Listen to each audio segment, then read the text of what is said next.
इन मेरे प्यारे साथी, आप सब कैसे हैं? मुझे उम्मीद है कि आप सभी लोग अच्छे होंगे। आज हम आप लोगों के लिए लेकर आ गए कक्षा 10 की मैथ का चैप्टर नंबर फर्स्ट, जो हमने सीरीज कह सकते हैं लॉन्च किया था, जो है 2026 और 27 वाले बच्चों के लिए जो बोर्ड एग्जाम 2027 देने वाले हैं उनके लिए बैच हमने लॉन्च किया था। उसमें आज हम लेक्चर नंबर 6वां करेंगे। ठीक है, 5वें में हमने प्रश्नावली 1.2 के क्वेश्चंस लमसम 4 क्वेश्चंस तक देखे थे। अब उसके आगे अब हम करेंगे क्वेश्चन नंबर 5वां। ठीक है, तो आप लोग हमारे चैनल में जाइएगा और प्लेलिस्ट बनी हुई है, पूरे उसमें लेक्चर्स प्रोवाइड किए गए हैं और आप उसे अच्छे से देख सकते हैं। ठीक है, तो अब हम देर न करते हुए इन क्वेश्चनों को स्टार्ट करते हैं। ठीक है साथियों, देखो क्वेश्चंस लिखा हमारे पास, कहता है कि जांच कीजिए कि क्या किसी प्राकृतिक संख्या n के लिए संख्या 6 की पावर n अंक 0 पर समाप्त हो सकती है। इन इन क्वेश्चनों को हम हल करेंगे साथियों। ठीक है, देखते हम कैसे क्वेश्चंस को हल करेंगे। एकदम सिंपल, कहता है कि जांच कीजिए कि क्या किसी प्राकृतिक संख्या n के लिए संख्या 6 की पावर n कहता अंक 0 पर समाप्त हो सकती है। सॉल्यूशंस, माना कह सकते हैं कि जो संख्या, लिखो, जो संख्या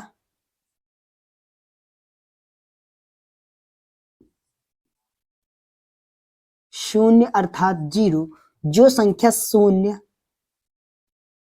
पर समाप्त होती है, जो संख्या शून्य अर्थात 0 पर समाप्त होती है, तो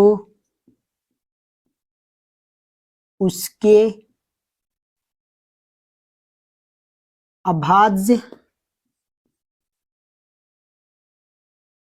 गुणनखंड, उसके अभाज्य गुणनखंड 2 × 5 के रूप में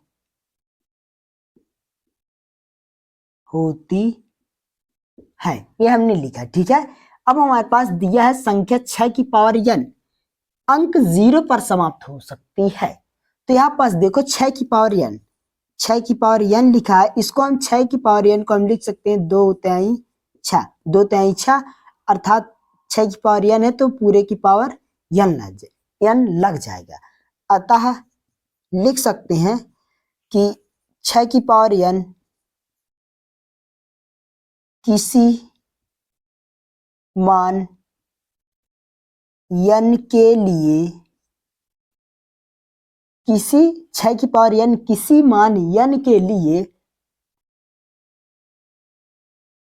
लिए, शून्य अर्थात 0 पर समाप्त नहीं होगी, समाप्त नहीं होगी लिख सकते हैं। ठीक है, समाप्त नहीं होगी। अतः ये क्वेश्चंस पूरा हमारे पास हल हो गया। ठीक है, अब हम क्वेश्चंस नंबर 6वां की तरफ बिलोंग करेंगे साथियों। ठीक है, क्वेश्चन नंबर 6वां कहता है क्या है कि व्याख्या कीजिए कि 7 × 11 × 13 प्लस का 13 और 7 × 6 × 5 × 4 × 3 × 2 × 1 प्लस का 5 भाज्य संख्याएं क्यों है मतलब रीजन भी इसमें बताना है। ये जो संख्याएं हमारे पास लिखी हुई हैं, ये हमारे पास भाज्य संख्याएं क्यों है। ठीक है, ये हमको रीजन सहित व्याख्या करना है, बताना है साथियों। ठीक है, तो आज हम इस क्वेश्चन को हल करते हैं। तो कहता है कि हमारे पास संख्या कुछ दी हुई है और इसमें बताना है हमको, ठीक है। तो आ जाओ हल।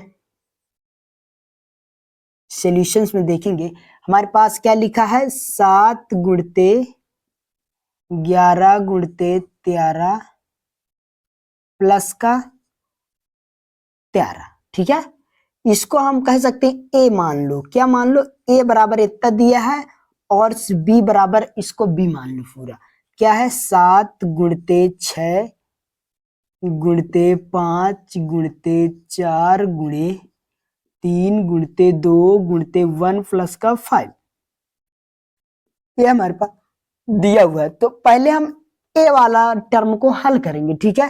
ये जो ए वाला टर्म है इसको आगे हम देखेंगे, ठीक है। तो ए बराबर हमारे पास लिखा है 7 गुणते 11 गुणते 13 प्लस का 13, ये हमारे पास लिखा हुआ है। इसको हम कैसे हल करेंगे, ठीक है। तो आप लोग यहाँ देखिएगा, यहाँ पास देखो, अगर हम 7 का 11 में गुणा करा दें क्या हो जाएगा, 77 11 सते, ठीक है। और यहाँ पास आ जाएगा 13 प्लस का 13, यहाँ भी 13 यहाँ भी 13, 13 को क्या हम ले सकते हैं कॉमन, 13 कॉमन हो जाएगा तो यहाँ पास क्या आ जाएगा 77 प्लस का 1, यहाँ पास 1 बचा क्योंकि 13 एक कॉमन हुआ तो 1 बचेगा, ठीक है। तो अब यहाँ पास देखो हमारे पास 13 गुणते 77 में 1 जोड़ जाए कितना आ जाएगा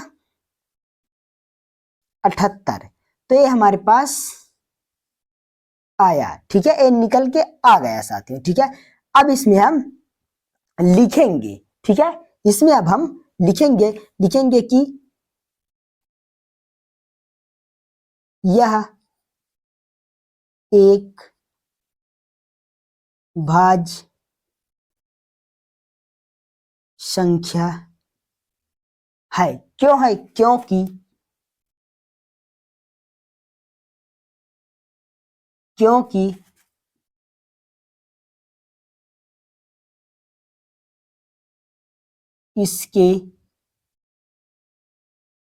इसके अभाज्य गुणनखंड, क्या लिखेंगे, इसके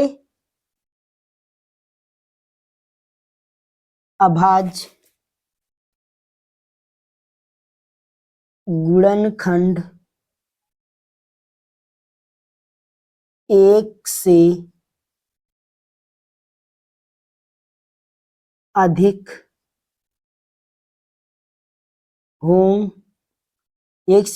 होंगे, ठीक है। ये हमने लिख दिया, ठीक। अब हम इसी में जस्ट बी नंबर को हल करेंगे, ठीक है। बी नंबर हमारे पास है, देखो बी नंबर हमारे पास क्या है, 7 गुणते 6 गुणते 5 गुणते 4 गुणते 3 गुणते 2 गुणते 1 प्लस का 5, ये हमने पहला को हल किया, ए नंबर अभी हल किया। अब बी मन नंबर को हम हल करेंगे, ठीक है। तो इसमें आप लोग देखो, यहाँ भी 7, यहाँ 5, यहाँ 5, यहाँ 5, यहाँ 5 दिख रहा है, देखो A5 और A5 दिख रहा है, तो इसको हम कॉमन ले सकते हैं, ठीक है। तो कॉमन ले लिए, ठीक है। तो यहाँ पास बचा एक, यहाँ पास बचा एक, एक बचा, क्योंकि हमने एक अंक और एक अंक, हमने 2 अंक हमको दिखा 5 5 सेम, तो हमने सेम कंडीशन में हमने 5 को कॉमन ले लिए, ठीक है। तो यहाँ पास और यहाँ पास एक ओनली बचेगा, ठीक। तो यहाँ पास देखो 7 गुणे 6 लिखो, 7 गुणते 6 गुणते 1 गुणे 4 गुणते 3 गुणते 2 गुणा 1 प्लस का 1, ये हमने लिखा, ठीक है। अब यहाँ पास आ जाओ 5, अब जो अंदर वाला टर्म दिखा इसको आपस में गुणा कर लो, ठीक है। चलो हम गुणा करके दिखाते हैं आपको, ठीक है। देखो 6 सते ये हो जाएगा 42 गुणते 1 का गुणा कोई मतलब नहीं होता है, वही संख्या ही आती है, 4 3 12 12 दून 24 24 गुणते 1 प्लस का 1, ये हमने किया, ठीक है। अब यहाँ पास आ जाओ, 42 का 24 में गुणा करा दो, ऐसे देखो 42 का हम किस में कराएंगे, 42 को गुणा 24 में, ये लो 4 दून 8, 4 चौक 16, 2 दूनी 4, 2 चौको 8, ठीक है। यहाँ पास आ जाएगा 8, 6 4 10 की 0 हासिल 1, 8 1 9 9 1 10, कितना आएगा 10 0 8, ठीक है। इसको हमने पूरा गुणा किया, कितना है 10 0 8, तो यहाँ लिखो 5 और यहाँ लिख दो 10 0 8 प्लस का 1, ठीक है। अब यहाँ पास देखो, अगर हम 5 गुणते इसको लिखें 8 माँ 1 जुड़ जाएगा तो कितना होगा 10 0 9 हो जाएगा। तो यहां भी हमारे पास लिख सकते हैं, यहां हम क्या लिख सकते हैं कि अतः, अब अगर इसको आप भी गुणनखंडन करोगे ना तो इसके भी एक से अधिक गुणनखंड निकलेंगे, ठीक है, एक से अधिक गुणनखंड निकलेंगे ही। तो लिखेंगे अतः एक भाज्य संख्या है, कह सकते हैं कि भाज्य संख्या है, क्योंकि इसके भी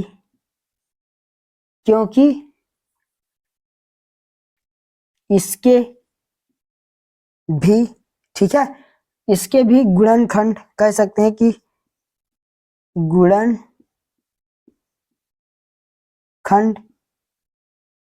एक से अधिक, इसके भी गुणनखंड एक से क्या है अधिक है साथियों, ठीक है। तो साथियों हमने क्वेश्चनों को अच्छे से हमने क्वेश्चन नंबर 6वां देखा। अब हम साथियों क्वेश्चन नंबर 7 की तरफ मूव करेंगे साथियों, ठीक। तो क्वेश्चन नंबर 7 आपके बुक में दिया होगा, तो आप लोग अपने बुक में क्वेश्चन नंबर 7 को पढ़िएगा। हम एक बार कॉपी से पढ़कर आपको बता दे रहे हैं, उसी क्वेश्चन नंबर 7 को आप लोग पढ़िएगा। देखो हमारे कॉपी में लिखा हुआ है क्वेश्चन, ठीक है, हम क्वेश्चंस को पढ़ रहे हैं, आप लोग ध्यान सुनिएगा, ठीक है। लिखा है कि किसी खेल के मैदान के चारों ओर एक वृत्ताकार पथ है, इस मैदान का एक चक्कर लगाने में सोनिया को 18 मिनट लगते हैं, जबकि इसी मैदान का एक चक्कर लगाने में रवि को 12 मिनट लगते हैं।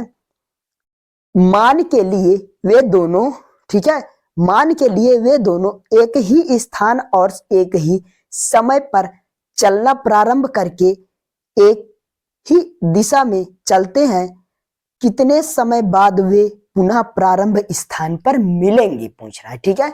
तो क्वेश्चंस आप लोग अच्छे से पढ़ लो, क्या क्या दिया है क्या क्या नहीं दिया, ठीक है। क्वेश्चंस में दिया है कि जो सोनिया है, क्या है सोनिया है, ठीक है, सोनिया ने 18 मिनट लगते हैं और चलने में, और रवि को कितने मिनट 12 मिनट लगते हैं, ठीक है। तो क्वेश्चंस आप लोग पढ़ लो कि जो सोनिया है, क्या है,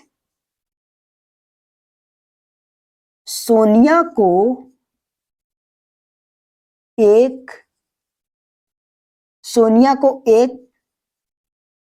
चक्कर लगाने पर, सोनिया को एक चक्कर लगाने पर कितने मिनट लगते हैं 18 मिनट। वहीं पर रवि को एक चक्कर लगाने पर, रवि को भी एक चक्कर लगाने पर उसको कितने मिनट लगते हैं 12 मिनट लगते हैं।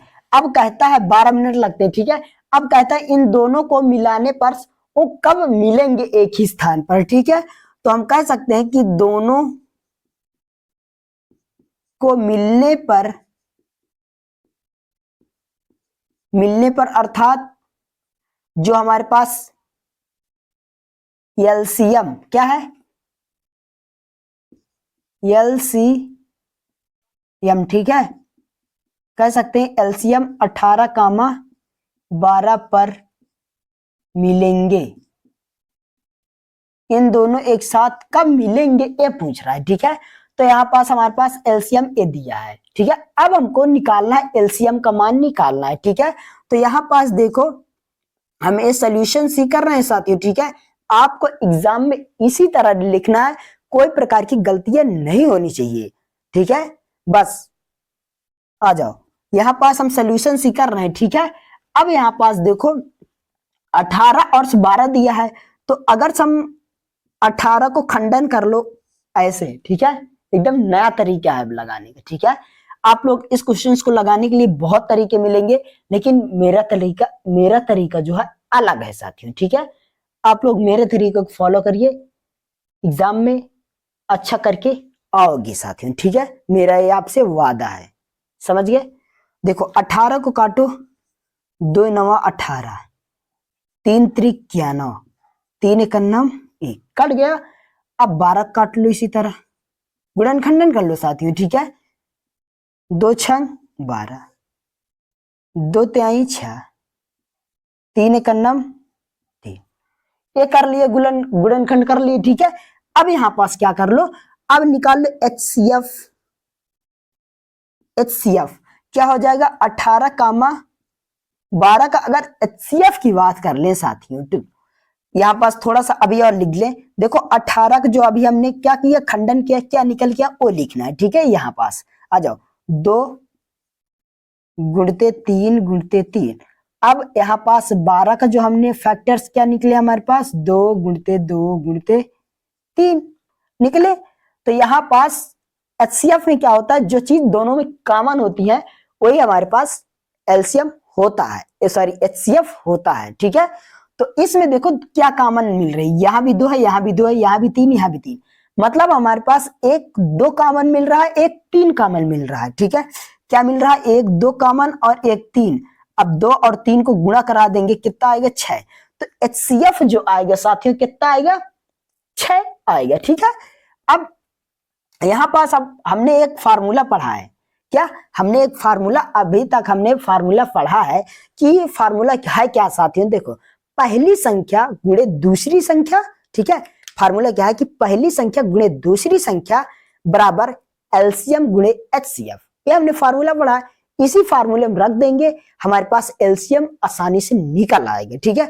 अगर आप लोग, एक ट्रिक और है, अगर आप लोग यही पास HCF निकालना चाहते हो, यही HCF निकाल लो, एकदम आसान हो जाएगा। लेकिन यहाँ पास तुमको थोड़ा सा दिमाग नहीं लगाना है, यहाँ दिमाग तुमको कुछ नहीं लगाना है, यहाँ कंफ्यूज हो जाओगे। हम जो बताएंगे हमारा मेथड एकदम आसान है, मुझे उम्मीद है कि आप लोग अच्छा कर जाओगे उसमें, ठीक है।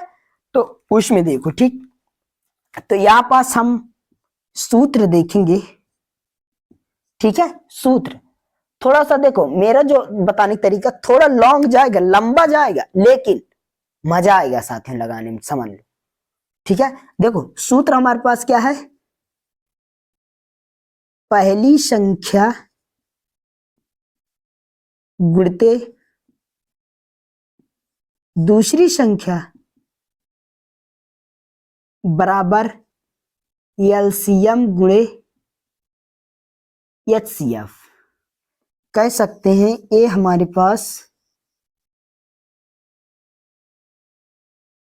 पास फार्मूला है, सूत्र है, तो यहीं पास रख दो। अब पहली संख्या गुणे दूसरी संख्या ढूंढो, एकदम आसान है। ये जो हमारे पास दिया यही तो है पहली संख्या, यही है दूसरी संख्या। 18 को मान लो फर्स्ट संख्या और 12 को मान लो सेकंड संख्या, खत्म, ठीक है। यही रख दो, पहली संख्या क्या है 18 और दूसरी संख्या क्या है 12 बराबर एलसीएम गुणे HCF कितना निकाला, अभी हमने 6 निकाला। अब ये लो एलसीएम को इस साइड लाओ, अब ये संख्या इस साइड चले जाएंगे, 18 गुणते 12, अब बटे 6 जो गुणा में है इधर चला जाएगा, भाग में चला जाएगा। अब यहां पास देखो एलसीएम, एलसीएम क्या आएगा, 6 दूनी 12, 2 से कट गया, 2 18 दुनिया 36, तो एलसीएम कितना आया साथियों, 36 आया। कह सकते हैं कि ये जो 36 क्या बताता है, 36 बताता है कि इतने मिनट बाद जाके वो लोग मिलेंगे, सोनिया और रवि एक चक्कर से पूरा करने पर इतने समय पर जाकर और 36 मिनट बाद जाकर मिल जाएंगे साथियों, ठीक है। तो आई होप आपको ये लेक्चर्स आपको समझ में आया होगा साथियों, ठीक है। तो अगर आप लोगों को चैनल में नए हो तो मेरे चैनल को लाइक कर लो, सब्सक्राइब कर लो, ताकि आप लोगों को इसी तरह के क्वेश्चंस हल करने में आसानी हो, ठीक है। और अगर आपको इसी तरह के वीडियो चाहिए तो बस हमारे चैनल को लाइक कर लो, सब्सक्राइब कर लो, ताकि हम भी आप लोगों की तरह इसी तरह हम क्वेश्चंस लाते रहेंगे साथियों, ठीक है। बस आप लोगों की कमेंट में बताना साथियों कि हमारी क्लास आपको कैसे लगी, ठीक है। और अच्छे से कमेंट में बॉक्स में लिखना साथियों कि हाँ सर जी, हमें आप जो क्वेश्चंस बताते हैं पूरा परफेक्ट समझ में आता है। क्योंकि साथियों अगर आप लोग कमेंट बॉक्स में कुछ नहीं लिखोगे, कुछ नहीं करोगे, तो मैं ऐसे कैसे मान सकता हूं कि आप मेरे चैनल से पढ़ाई करते हो, ठीक है। अगर जब तक आप लोग कमेंट नहीं करोगे तब तक तो मैं जानूंगा नहीं साथियों, ठीक है। तो आप लोग कमेंट बॉक्स में जरूर कुछ भी टाइप किया करो साथियों, ताकि हम देखें आपका कमेंट बॉक्स, ठीक है। तो बस आप लोगों के लिए यही तक। अब हम कल फिर अगला लेक्चर्स कर सकते हैं। प्रश्नावली 1.2 थी, अब हम कल प्रश्नावली 1.3 के क्वेश्चन, सारे क्वेश्चन को कह सकते हैं कि कोशिश करेंगे कि सारे क्वेश्चन हो, उसमें हम डिस्कस करेंगे क्वेश्चनों को कैसे हल करना है, ठीक है। तो बस अब मिलते हैं अगले लेक्चर्स में साथियों। जय हिंद।